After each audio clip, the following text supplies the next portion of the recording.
Oi, como vai? Estamos aqui mais uma vez com a História da Foto. Hoje nos acompanha então para a leitura da foto o professor Virgílio Cacheta Reis, da Universidade de Brasília.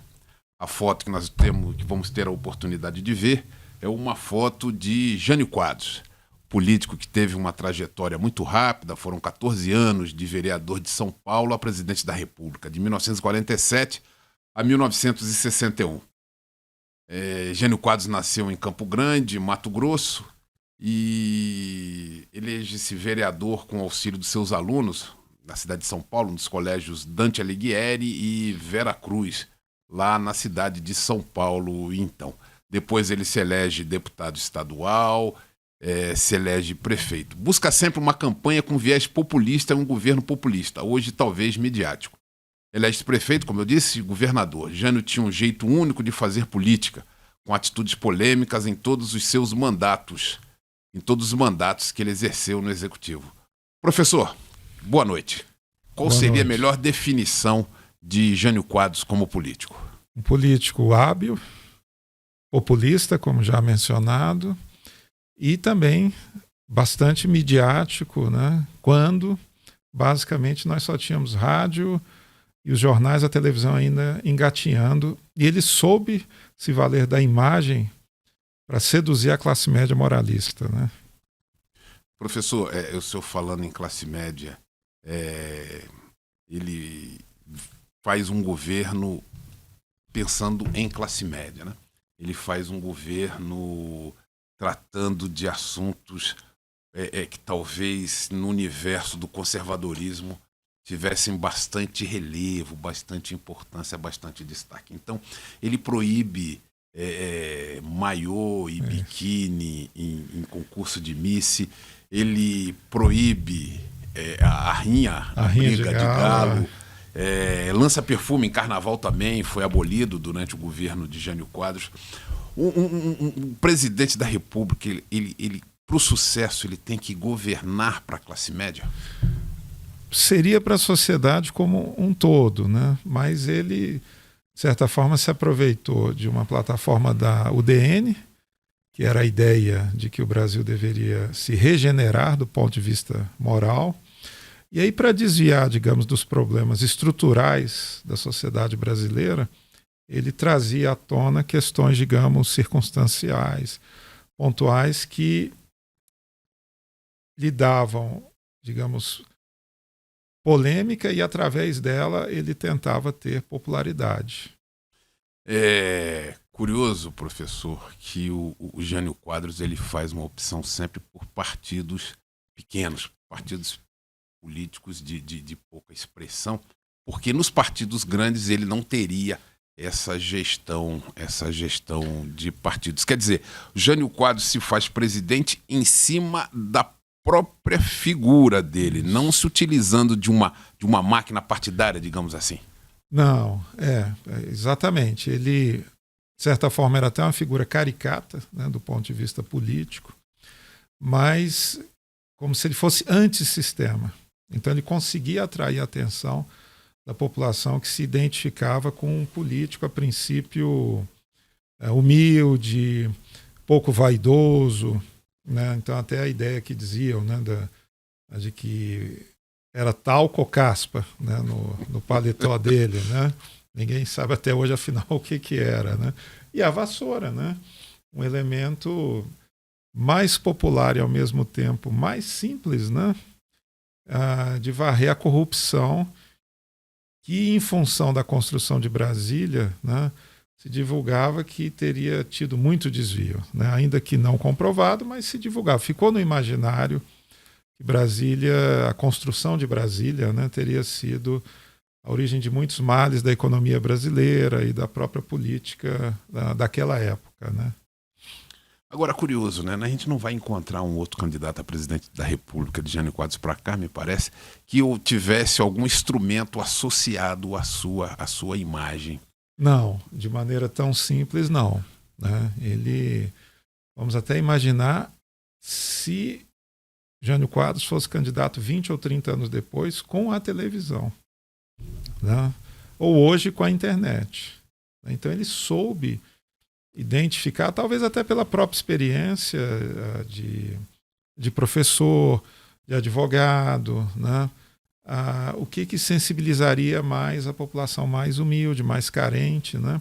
Ainda que fosse um discurso de classe média, né? Usando às vezes palavras que hoje seriam consideradas pedantes, né? Ou extravagantes, né? Então, enfim, era uma pessoa muito hábil no uso, digamos, dos meios de comunicação, né? Talvez na televisão ele tivesse sido um grande apresentador, né? Professor, governo Jânio Quadros num aspecto internacional. Ele flerta com Cuba, União Soviética e países da África. E essa questão, e China também, né? E essa questão de flertar com países ditos comunistas foi um problema para ele. Também, né? Porque ele era um político conservador internamente, até na questão dos costumes, e ao mesmo tempo procurou ter uma política externa mais separada, digamos, das diretrizes dos Estados Unidos, né? O governo, nesse sentido, estava correto. Procurar diversificar a pauta de exportação, ter mais opções de importação também, né? O Brasil já era um país agroexportador e tinha produtos que poderiam ser trocados, por exemplo, por produtos industrializados, né? Então, as tentativas de aproximação com os Estados Unidos, como o JK havia tentado, foram frustradas. Então, daí a ideia de que se deveria manter o país na democracia capitalista, mas, ao mesmo tempo, procurar outras opções, né, de modo que se favorecesse, né, ou se possibilitasse desenvolver de modo mais acelerado o Brasil, que desde Vargas se buscava o desenvolvimento, né?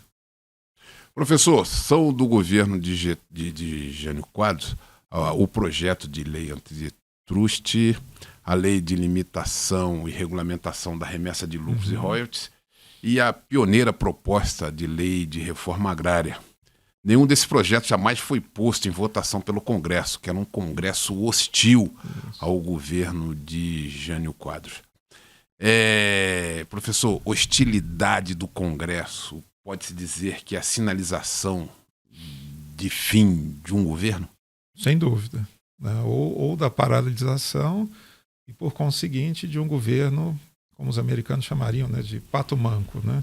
Ou seja, um governo que se limita a sobreviver e aguardar a chegada do próximo, né? Então, a própria geografia política havia mudado, né? O Rio de Janeiro pulsava do ponto de vista político, dos jornais, das manifestações populares. Em Brasília, não. Tudo era novo, tudo era vasto.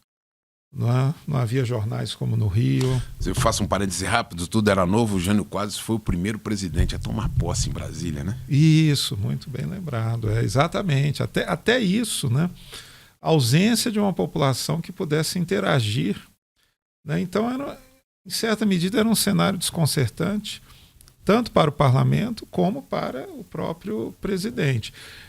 E aí, um presidente que havia subido, né, de vereador até o cargo maior da nação, cativando as massas, chega a uma localidade em que a população é bastante diminuta e de classe média. Então, como mobilizar? Não é? Então, teria de ser um linguajar, um comportamento novo, num curto espaço de tempo. E Jânio não conseguiu, né? De forma que ele tentou pressionar o parlamento através da renúncia e, pasmem para ele, foi prontamente aceita, né? Então... ele manda uma carta renúncia por intermédio de Pedroso Horta, seu ministro da Justiça, E Auro de Moura Andrade convoca o Congresso, lê e encerra, então, o governo Jânio Quadros. Alguns senadores diziam que Jânio Quadros tentava, então, mostrar para a população uma dificuldade, que a população, então, se mobilizaria pedindo para que aquela renúncia não fosse aceita e ele pudesse ter as rédeas do governo de forma mais ampla, né, com uma reforma da Constituição.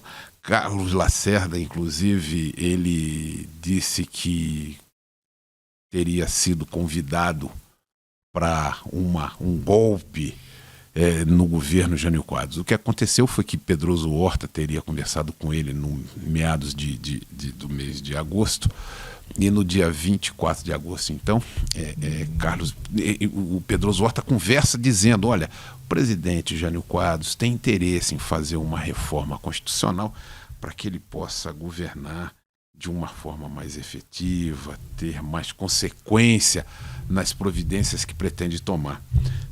Carlos Lacerda escuta, e no dia 24, então, ele vai à televisão e diz que tinha sido convidado para um golpe pelo governo Jânio Quadros. E dia 25, então, Jânio Quadros renuncia após uma cerimônia com os ministros militares, sendo então dia 25 de agosto, uma data comemorada pelo Exército Brasileiro. Professor, como última pergunta, eu faço para o senhor um questionamento. Qual o legado desse governo Jânio Quadros?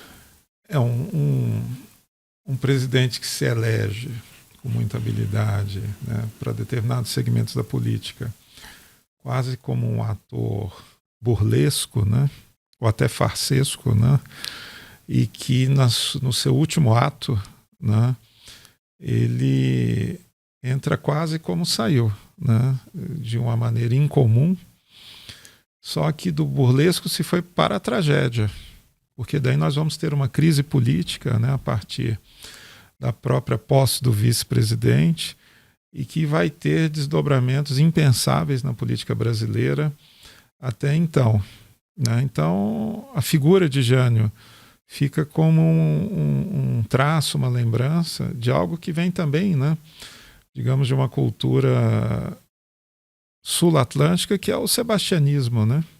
A ideia, então, de um salvador fora do sistema, fora da estrutura, aparentemente, que não era o caso do Jânio, né, que resgataria a população de um sofrimento muito grande.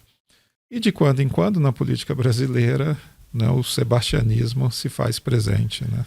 Jânio Quadros, após a renúncia, ele tenta se eleger novamente governador de São Paulo em 1962, mas perde por poucos votos. Se elege prefeito em 1985, vencendo Fernando Henrique Cardoso, e vem a falecer em 1992. Essa foi então mais uma edição do nosso A História da Foto, em que tivemos aqui a companhia do professor Virgílio Cacheta Arraes. Muito obrigado e até uma próxima edição. Obrigado.